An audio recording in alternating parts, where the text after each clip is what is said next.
Magandang araw, madlang people. Tara, pasyal tayo dito sa Luneta. Samahan niyo ko. Come on, let's go. Ito na, nakikita natin yung kalabaw dito sa Luneta. Yan oh. Dalawang kalabaw yung nandito bago ka makapasok dun sa may Carino Grandstand. Ito naman yung mga flags na naka-display rito mga kaibigan. Kaya dito kay Jose Rizal Park. Yung nakikita natin, ayan po yung ano ni Rizal Park. Yan, nandun yung mga nakapaligid sa kanya, yung mga flag natin. Makikita natin yung napakataas na bandila ng Pilipinas. Yan po. As you can see, napakaganda rin yung damo, green na green. So, tigan. Ito naman yung mga lugar na mga trees, mga puno ng kahoy. At doon naman sa bandaron yung highway, tatawid papunta doon sa may Carino Grandstand. Doon yung pahalik kay mahal na Jesus Nazareno. Kaya madadaanan natin itong Rizal Park. At ito nga yung mga bulaklak, ano man to, yung anong klaseng bulaklak to na yellow. Napakaganda ng kulay, yellow orange yung kulay niya. Napakaganda mga kaibigan.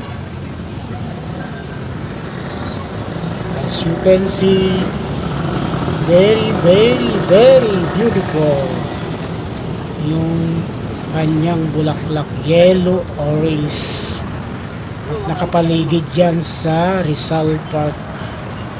Ito po yung flagpole na napakataas na may bandilang napakalaki na flag ng Pilipinas. At dito naman yung area ni Rizal Park. Marami pong namamasyal po rito mga turista, mga kaibigan. Marami pong nagpapapicture. Maganda nga naman kasing pasyalan rito sa Luneta Park. Kung taga-probinsya ka at hindi ka pa nakakarating dito, kung nakarating ka ng Maynila, huwag mong kaligtaan pasyalan ang Luneta Park dahil napakaganda. Malinis, maganda, maaliwalas dyan sa pwesto ni Rizal Park. Yes mga kaibigan, so beautiful. Yan po yung bandila natin. Parang ano yung bandila, yung galaw ng bandila na parang naglalayag na lumilipad-lipad. Ganun ba yun? Lumilipad-lipad mga tao. Yes, napakaganda, makulay ang ating bandila. Ang sarap pagmasdan, diba? Ayan ang Luneta Park mga kaibigan. Inikot-ikot ko lang po rito yung camera ko para makita nyo naman kung hindi pa kayo nakakapasyal dito sa Luneta Park. At man lang makita nyo ang Luneta Park, masasabi nyo, wow, ang ganda pala ng Luneta Park, diba? Kaya paulit-ulit kong binibidyo yung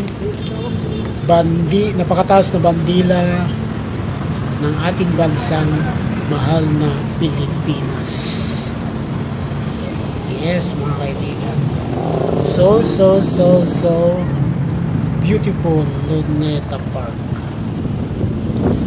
At ito pa yung ibang bulaklak na makikita dyan, kulay orange din yan. At saka mayroon din akong nakuhanan dyan mga lavender na bulaklak. So mamaya may makikita natin dyan sa bandaron.